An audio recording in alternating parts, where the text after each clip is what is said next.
જય માતાજી બધાને। ધન્યધરા કચ્છ જ્યાં ધૂળના કણોમાં પણ દેવી શક્તિના ચરણ ચિહ્નો છલકાય છે, જ્યાં પર્વતો મૌન નથી, એ સાક્ષી છે એક યુદ્ધની, એક વિશ્વાસની।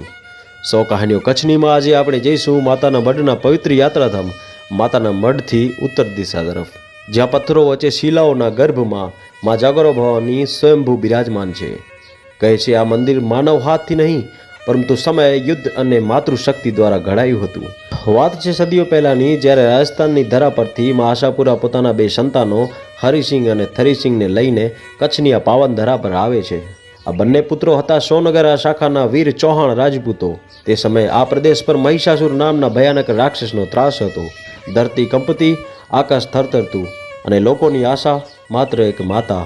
હરિસિંહ અને થરીસિંહ માતાજીના ચરણોમાં નમન કરી કહે છે, માં, આ ધરાને મુક્ત કરો। અને ત્યારબાદ શરૂ થાય છે દેવી અને દાનવ વચ્ચેનું ભયંકર યુદ્ધ। મહિષાસુર માતાજી પર વિશાળ શિલાઓ અને પથ્થરો દ્વારા પ્રહાર કરે છે, પરંતુ આ પથ્થરો વિનાશ નહીં પણ રક્ષણનું આવરણ બની જાય છે। શિલાઓ એમ ગોઠવાય છે જેમ કે નાનકડી ગુફાનું સર્જન થાય, જ્યાં માતાજીના સંતાનો સલામત રીતે સંતાઈ જાય છે।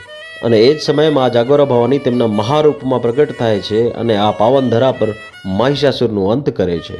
યુદ્ધ પછી આ ગુફાથી જ માતાજી સ્વયંભૂ પ્રગટ થાય છે, પણ એક પ્રશ્ન રહે છે, મા જાગોરા ભવાની નામ કેમ પડ્યું?